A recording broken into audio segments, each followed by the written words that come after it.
One song of joy and gladness, the ransomed world shall sing. That's why Jesus came. And that's what we're going to be drawing our attention toward as we work our way through this particular text in John 5. In John 5 and verse 1, it says, "After this there was a feast of the Jews, and Jesus went up to Jerusalem." Now you may notice, it is an interesting note. There was a feast. John doesn't tell us it was Passover, Sukkot, just a feast. I think it's important because it tells us that's not the focus of what Jesus is doing here. It's about Jesus' mission to an outsider, just like his previous stop at a well in Samaria was a mission to an outsider. Jesus knew exactly where he was going, and he arrived precisely where he intended. And he healed precisely whom he had planned to heal. This one who is greatly an outsider. Now, why do I say greatly? Let's look at it a little closer, and I think you may be able to see it as well. But one of the reasons that he is an outsider, and one of the reasons he is the focus of this passage, is that it brings us to the apex of tension between Jesus and the Jewish regulations and the ministry of the Son of God. That's where this is going to lead us. And he's going to show us that the regulations that have been put before the people, they're not him. They're actually not about the Father either. He says he is the one who is going about the Father's work, not those that merely speak with regulations. But in the second verse, he says, "And now there is in Jerusalem by the sheep gate a pool." It's not there any longer. Jerusalem was destroyed in AD 70. And so even if John was writing before AD 70, he's giving a point of geography for those who can picture it in their mind. Not necessarily a shrine for people to go and make pilgrimage to. It's important. The sheep gate was at the northeast corner of the old city.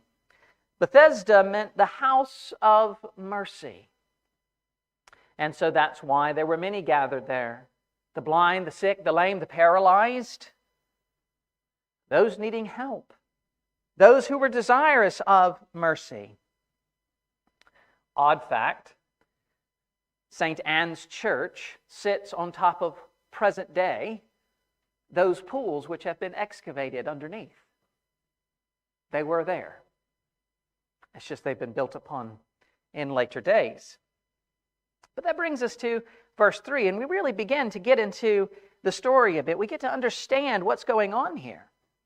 In these, the pools, lay a multitude of invalids, blind, lame, paralyzed.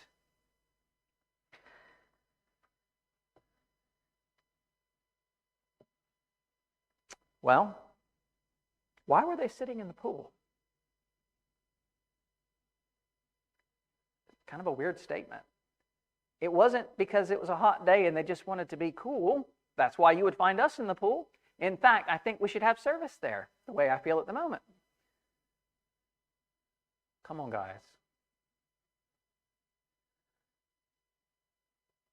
But it leads us to ask the question, why were they in the pool? The answer is in verse 4.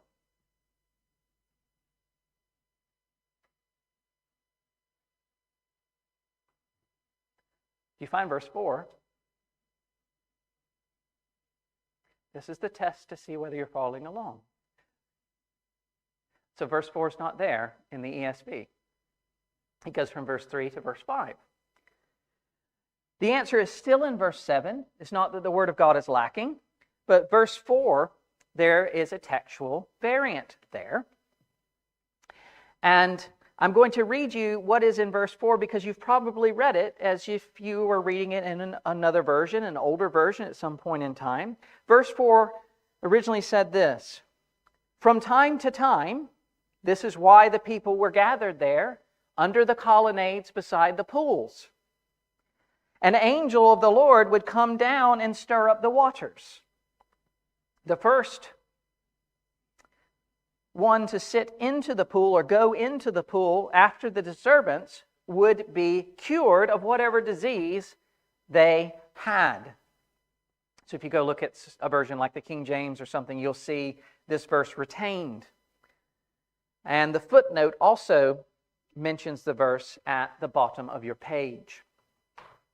It sounds really strange. It's because it is. It's really strange. And I think there's actually something far more sinister than at work here than something just kind of strange. It sounds kind of mystical and cute. Oh, if they can get in the pool, they'll be healed and they'll be able to get out. I think it's not quite that. And so I think that's one of the reasons there is a doubt there, because I think it was a note about what was going on in the text, and that's why some versions have that verse 4 in there. This is not the way Jesus heals. This is not the way Jesus heals at all. He doesn't come up to the pool and he doesn't say, "I know you're all hurting, but I can only heal one of you. So the first one into the pool, I'll heal." It's not how it works. That's not how he's treated us either. The gospel has not been proclaimed to us. And at the very end of the message, the preacher says, look, Jesus is going to save one of you today. The first one of you to believe, you get it. No. Jesus says, come. Trust in me. Jesus says, the first shall be last, and the last shall be first. He is not one who honors men in that way. He is the one who is altogether gracious. And so I don't think that this scene, this healing, that this man who has been waiting on this healing for 38 years is a godly scene. He's not waiting, he's not trusting in God to heal him. He's trusting in some impersonal magic at best, or a power of the devil at worst. And why do I say that? Why do I say he may have been waiting on the power of the devil? Because it happened. In Corinth and in Pergamum, there were healing homes, or that's Lord of the Rings. They were healing pools, rather. And it was noted that there were those who were healed in those places, but it was also noted that this was done by satanic influence. This is recorded in the ancient world. It was mystical. It was an impersonal nature. And Jesus says, though, that there are going to be impersonations of his healing, of the grace that can be found in him, the power that could be found in God by Satan in our days as well.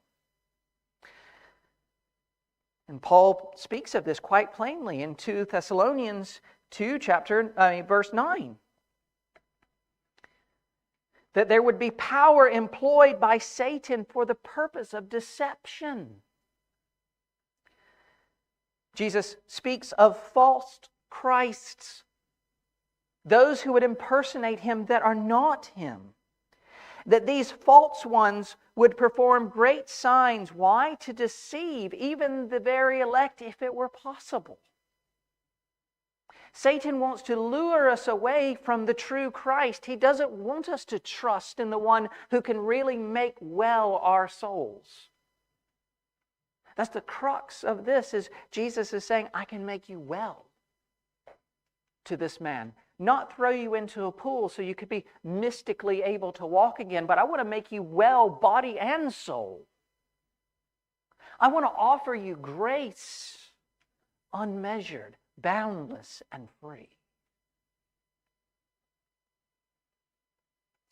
Paul reminds us also in 2 Corinthians chapter 11 that Satan himself is described quite often as being disguised as an angel of light.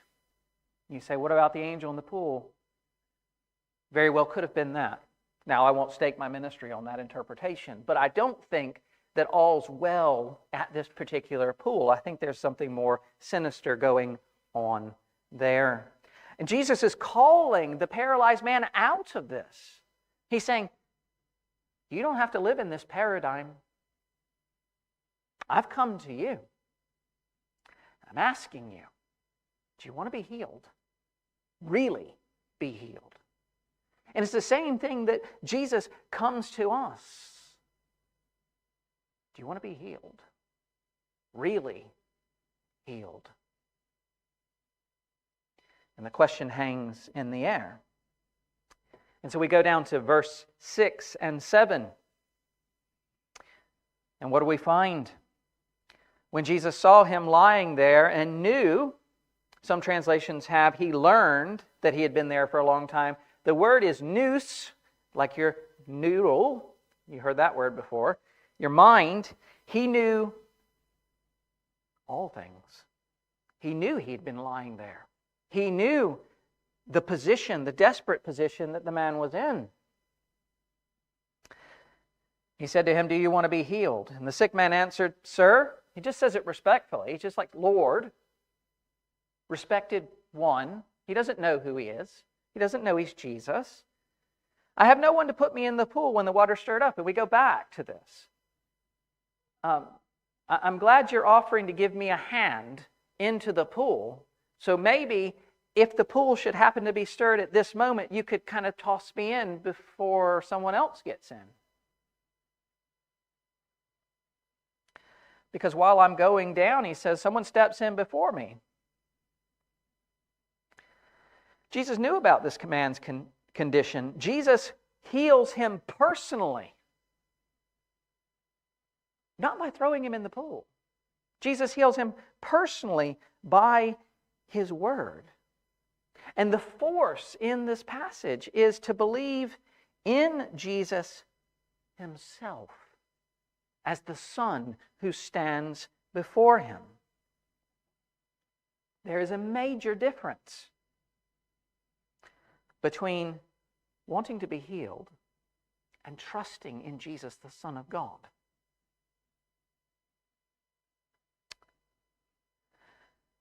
Now, in verse 8, as we continue on, Jesus does heal him. It says, take up your bed and walk. It's a command that he do. The man was healed at once, and he took up his bed and walked. But we have no further commentary on what's going on inside the heart of the man at this time. And that makes it very different from another healing story that has to do with water. And that's found in 2 Kings 5, if you want to turn there for a second. Might be worth having a look. Because I think it gives us a bit of a structure to understand what's missing here. What's missing in the response of this man. So 2 Kings chapter 5, there's a man named Naaman. Verse 1, Naaman, commander of the army of the king of Syria, was a great man with his master and in high favor, because by him the Lord had given victory to Syria. He was a mighty man of valor, but he was a leper. He had a horrific skin condition. Now the Syrians, on one of their raids, had carried off a little girl from the land of Israel, and she worked in the service of Naaman's wife. She said to her mistress, "Would that my Lord were with the prophet who is in Samaria. He would cure him of his leprosy." So Naaman went in and told his Lord. Thus and so spoke the girl from the land of Israel. And the king of Syria said, "Go now, and I will send a letter to the king of Israel." So he went to Israel, that is, Naaman, taking with him 10 talents of silver, 6,000 shekels of gold, and 10 changes of clothing. And when he brought the letter to the king of Israel, which read, "When this letter reaches you, know that I have sent you Naaman, my servant, that you may cure him of his leprosy." And when the king of Israel read the letter, he tore his clothes and said, "Am I God to kill and to make alive? Can I do this? No.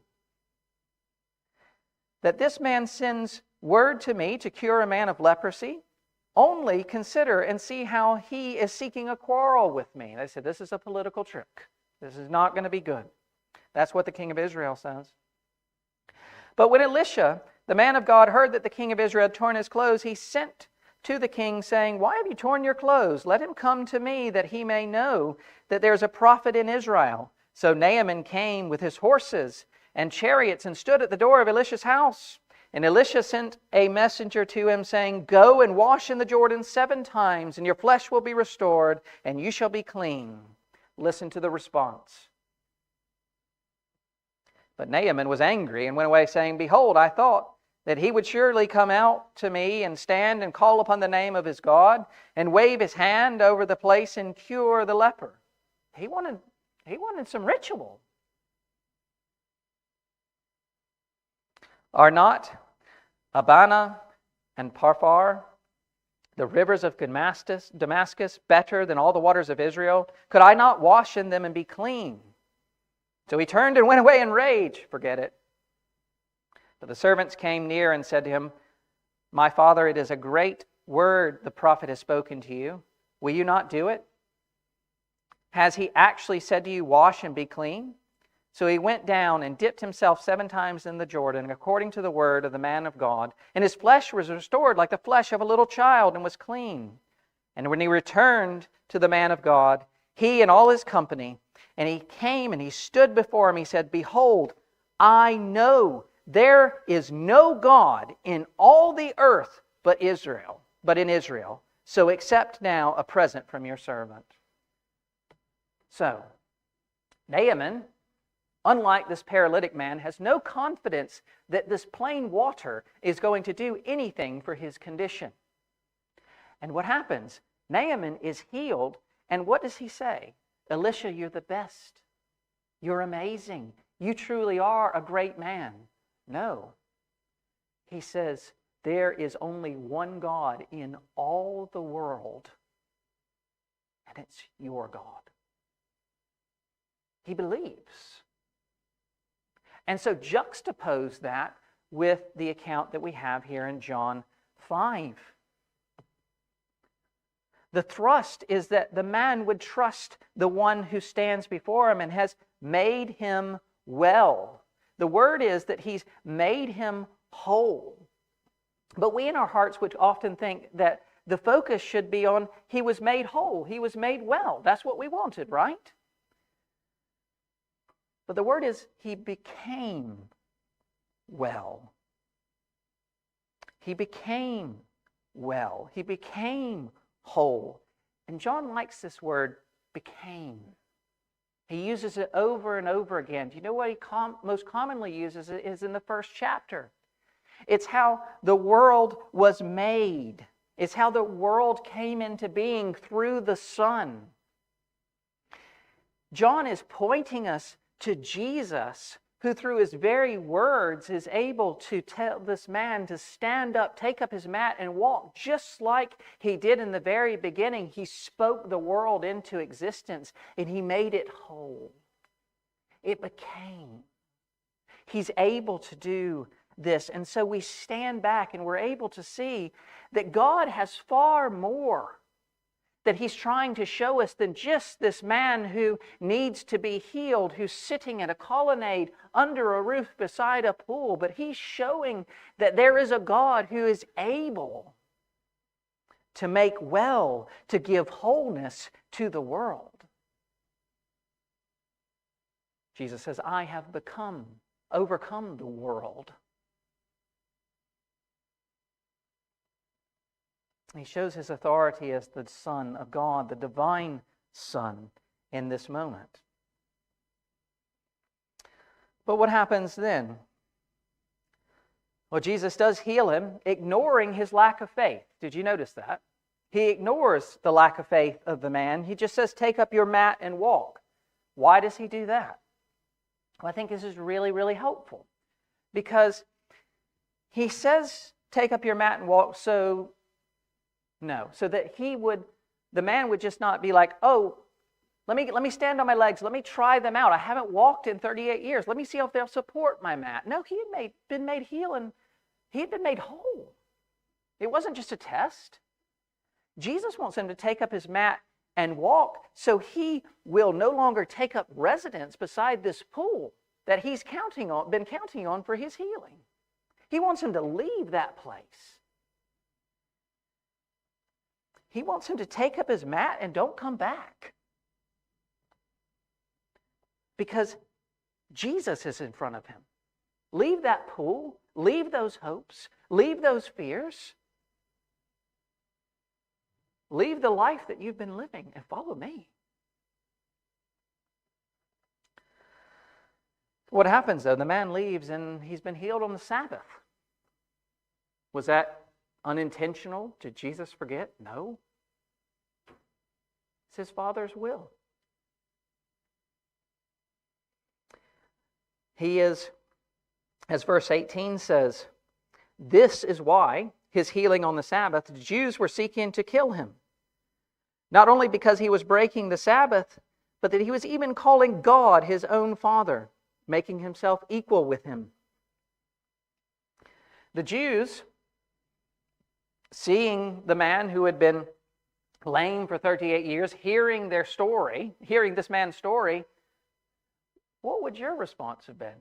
What would my response have been? Really? You can walk again? How'd this happen? Who did it? That's great. Now the response is, not allowed. Not allowed. Not cool.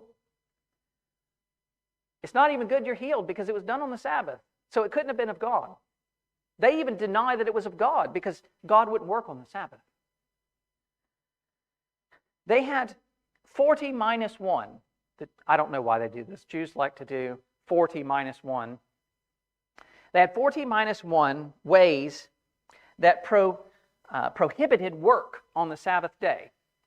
Do you know that the man who picked up his mat and walked had violated number 39 of the commands not to work on the Sabbath day? These commands are extra biblical. They're outside the text. They were rabbinical. They were ones that were trying to be practical, maybe in the best of terms, but they missed God in them.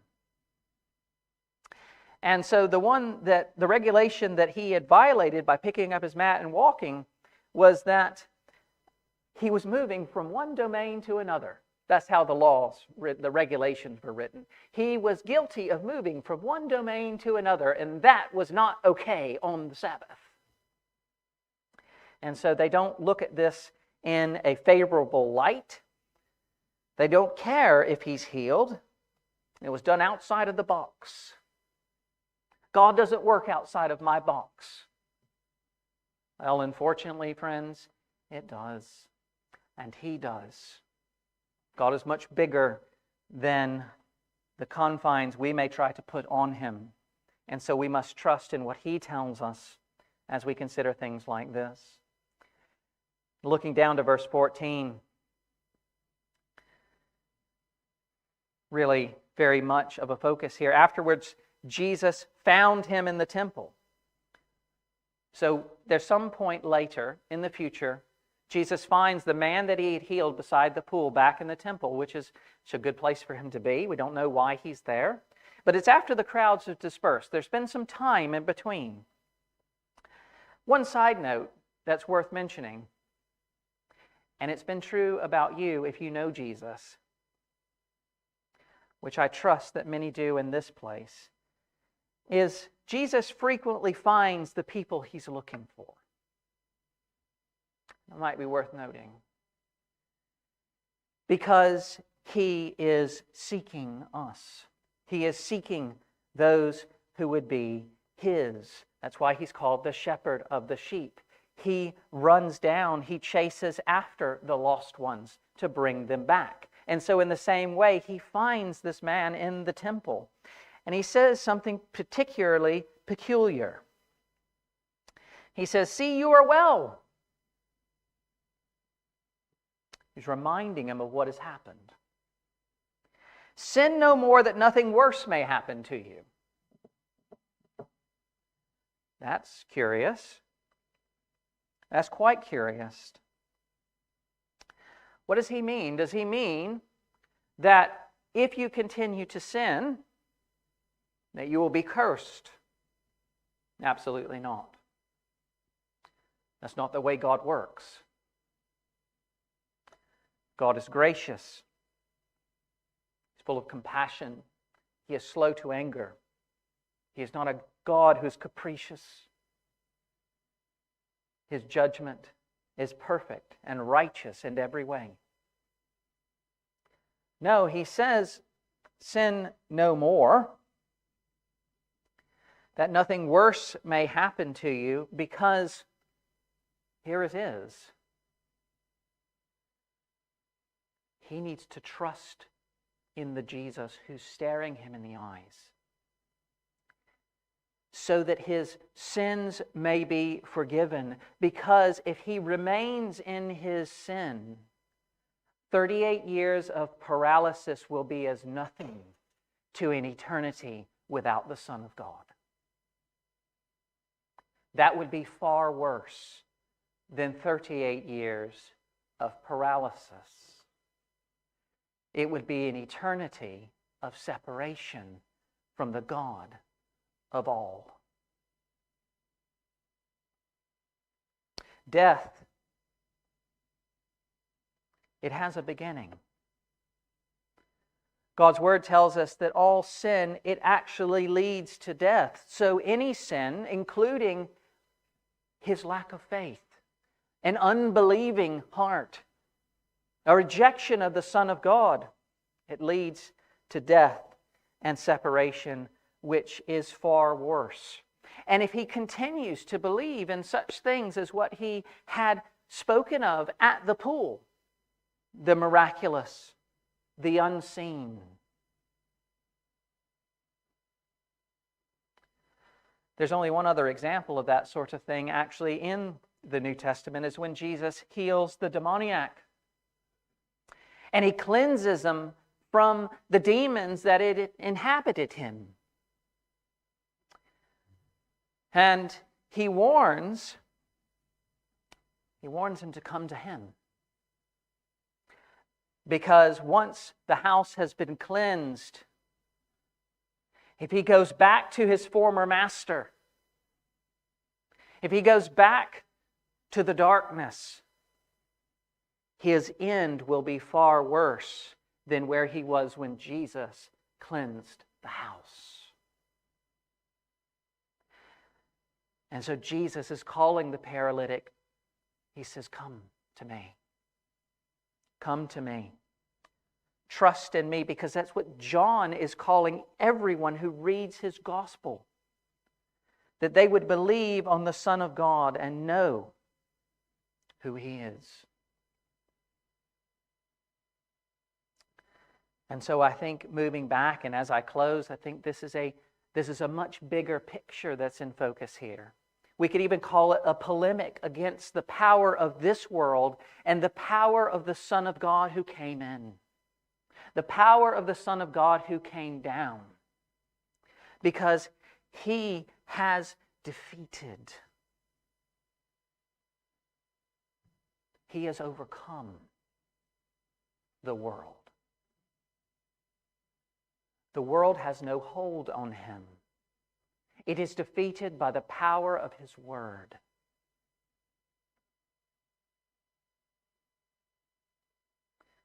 and even death was defeated upon his cross.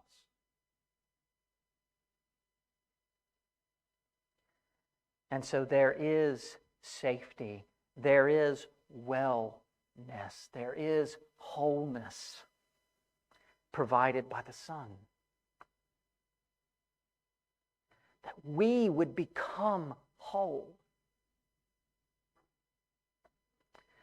And so Jesus holds out this grace, and he shows grace to one who did not deserve it and who was far away. And it's the same way he holds out until he comes again, the same grace that is available to the nations.